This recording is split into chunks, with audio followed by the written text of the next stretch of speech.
Wij zijn Blijven Lachen en ons nummer heet De Nije Prins van over 20 jaar.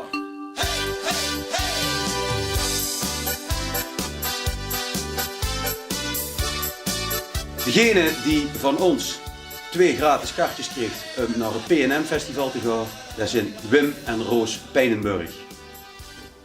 Hallo, hoi. We zijn van All You Need Is Vastelavond en we zijn op zoek naar Roos en Wim. Ja, dat komt binnen. Ja, dank je. Dag Rosalie, hoi. Hoi. Hallo. Hoi. Hoi. Hanneke, hoi. Wim Pijnenburg.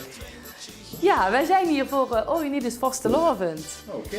En er zijn een paar mensen die jullie een hele leuke avond willen bezorgen. Hebben jullie enig idee wie dat zou kunnen zijn? Nee. Totaal niet. Nee? Maar mensen zeggen, zijn van de kamerui of zo, weet ik veel. Het heeft een link met de vastelavond. De knoetsoren dan. Begin... Erpelementjes. Nou, Roos vanwege haar gezondheidssituatie, erg zwaar en een moeilijke tijd. En Wim, die heeft een zwaar fietsongeluk gehad, dus die is nu aan het revalideren. En die heeft ook nog een lange tijdje gehad, maar die hebben het heel moeilijk gehad. Maar super hoe zij ermee omgaan. Heel veel positiviteit, heel veel kracht. En zij verdienen het echt om een avondje te mogen genieten van PNM 2019. En die gaven aan, ja, Wim en Roos die moeten daar gewoon bij zijn.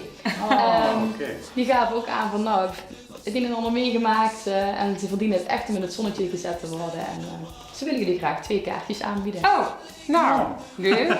Gewoon Leuk. mee naar Kessel. Ja. Ja, leuk. Ja, Wanneer ik is heb het? het liedje nog niet gehoord, moeten we gewoon oefenen. Ik weet dat ze hebben gewonnen. Het zijn gewoon de beste kamerui eigenlijk, dus van vroeger uit je... Vriendengroep, ja. Ik denk dat jullie, hoeveel jaar, hè, 13, 15 jaar met de knoetsoren mee hebben gedaan met liedsoren. Ja. Ik met de vrouwen. Ah. En daarna met knoetsoren en koot 3 keren. Maar ja, goed, we waren ouder en minder actief, denk ik, wat dat betreft. Maar René is de echte liedjesmaker. Dus ja, die doen nog steeds mee en die maakt voor die meiden, voor zijn dochters de liedjes. En ja, dat is zijn passie. Leuk. Ja. Gaan we doen. Wij wensen jullie een goede start van 2019. En we zien ons 12 januari op het PNM Festival. Ja. Tot dan! Hè.